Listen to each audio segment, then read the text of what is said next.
गांव में बाबा इरशाद नाम के एक बुजुर्ग रहते थे। लोग उनके पास अपने दुख सुख का हल लेने आते थे और बाबा अपने जान और शक्तियों के लिए काफी मशहूर थे।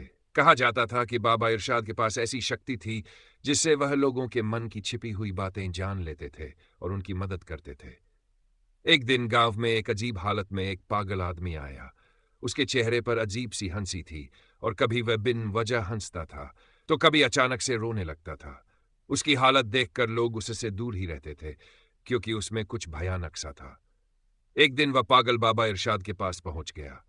जैसे ही उसने बाबा को देखा वह उन्हें घूरने लगा और फिर से हंसने लगा जैसे वह कोई राज जानता हो। बाबा ने उसे ध्यान से देखा और शांति से पूछा, बता, क्या चाहिए तुझे? पागल आदमी ने हंसते हुए कहा, बाबा, आप तो बड़े शक्तिशाली हैं, क्या आप मेरे अंदर छिपी हुई चीज को जान सकते हैं? ये कहते ही वह पागल आदमी एक अजीब और डरावने तरीके से जोर जोर से हंसने लगा। बाबा को गुस्सा आया और उन्होंने अपनी आंखें बंद करके अपनी शक्ति से उस पागल के अंदर छिपे हुए राज को जानने की कोशिश की। लेकिन जैसे ही उन्होंने अपनी शक्ति से उस पागल का राज समझना शुरू किया, उनके चेहरे पर भी एक अजीब सी घबराहट आ गई। बाबा ने अपनी आंखें खोल दी और वह थोड़े घबराए हुए लग रहे थे। पागल आदमी ने हंसी रोककर कहा, बाबा, आप भी डर गए क्या? जो राज आपने जान लिया है, क्या वो सबको बताएंगे? बाबा ने चुप रहकर उस पागल को देखा पर कोई जवाब नहीं दिया। बाबा ने बस इतना कहा, यहां से चला जा और कभी वापस मत आना। उस पागल आदमी ने एक बार फिर बाबा को घूरा, हंसा और वहां से चला गया। लेकिन उस रात बाबा इरशाद को नींद नहीं आई। वह उस पागल के राज को सोचते रहे और उस राज ने उनके दिल में एक अजीब सी बेचैनी पैदा कर दी थी। अगले कुछ दिनों में गांव के लोगों ने देखा कि बाबा इरशाद बिल्कुल बदल गए हैं, जैसे उनके अंदर भी एक अजीब सी विचित्र चीज ने घर कर लिया हो। तब से लोग कहते हैं कि बाबा इरशाद और उस पागल का वह राज किसी को समझ नहीं आया।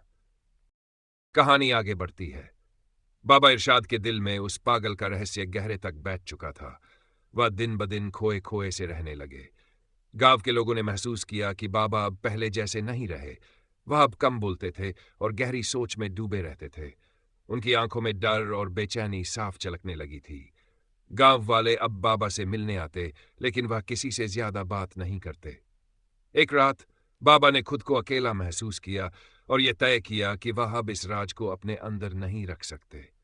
उन्होंने सोचा कि अगर वह इस रहस्य को लोगों से साझा कर देंगे तो शायद उनका मन हल्का हो जाएगा। अगली सुबह बाबा इरशाद ने गांव के सभी लोगों को अपने पास बुलाया। लोग हैरान थे क्योंकि बाबा आमतौर पर इस तरह किसी को नहीं बुलाते थे। सभी गांव वाले बाबा के पास इकट्ठा हो गए। बाबा के चेहरे पर गहरी चिंता और थकान थी। एक पल के लिए सब चुप हो गए और बाबा ने गहरी सांस लेते हुए कहना शुरू किया। बाबा बोले, जो बात मैं तुम सबको बताने जा रहा हूं वह बहुत ही विचित्र और भयावह है। कुछ दिन पहले एक अजीब सा पागल मेरे पास आया था। उसकी आंखों में कुछ ऐसा था जैसे वह किसी बहुत बड़े रहस्य को जानता हो। उसने मुझसे कहा था कि मेरे अंदर छिपी हुई एक चीज को आप जान सकते हैं।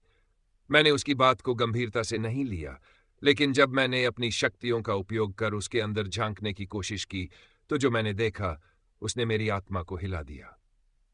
गांव वाले चौंक गए और सबने एक दूसरे की ओर देखा।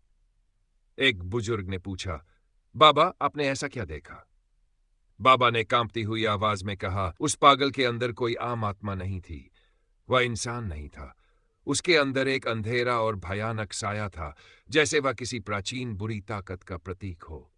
जैसे ही मैंने उसे देखा, उस साये ने मुझसे बातें करना शुरू कर दी। उसने कहा कि वह वर्षों से लोगों के दिलों में छिपकर उनके डर को बढ़ा रहा है। वह लोगों के डर से अपनी शक्ति बढ़ाता है और अंधकार फैलाता है। गांव वाले ये सुनकर सिहर उठे। बाबा ने अपनी बात जारी रखी। उसने मुझसे कहा कि वह मेरे अंदर भी अपना बीज छोड़ गया है। अब मैं भी धीरे धीरे उसकी तरह बन जाऊंगा। मैंने उसकी बात को हल्के में नहीं लिया, लेकिन धीरे धीरे मुझे अपने अंदर एक अजीब सी शक्ति महसूस होने लगी। मुझे अब भी डर है कि वह मुझ पर पूरी तरह हावी हो सकता है, और अगर ऐसा हुआ तो मैं खुद एक खतरा बन जाऊंगा। यह सुनकर गांव वाले भयभीत हो गए। किसी ने पूछा, तो क्या अब हमें गांव छोड़ देना चाहिए बाबा? बाबा ने सिर झुका लिया और कहा, हाँ, शायद यही सबसे सही उपाय होगा। मैं नहीं चाहता कि मेरी वजह से तुम सबकी जान खतरे में पड़े। यह शक्ति मुझे धीरे धीरे अंधकार में खींच रही है। और अगर मैं इसे नहीं रोक पाया तो ये पूरे गांव को अपनी चपेट में ले लेगी। कुछ लोग रोने लगे, कुछ लोग डर के मारे एक दूसरे को कसकर पकड़ने लगे। गांव में हड़कंप मच गया। बाबा ने अंत में कहा, मैंने तुम्हें सच बता दिया है। अब तुम सबको अपनी और अपने परिवार की सुरक्षा के बारे में सोचना चाहिए। मैं खुद को यहां से दूर ले जाऊंगा ताकि इस बुरी शक्ति का प्रभाव तुम तक न पहुंचे। ये कहकर बाबा ने गांव वालों को विदा दी और उसी रात वह अपने झोंपड़ी से बाहर निकल गए। गांव वालों ने उन्हें जाते हुए देखा और कोई भी उन्हें रोकने की हिम्मत नहीं कर पाया। कहते हैं कि बाबा इरशाद के जाने के बाद गांव फिर कभी पहले जैसा नहीं रहा। लोग डर के मारे धीरे धीरे गांव छोड़ने लगे।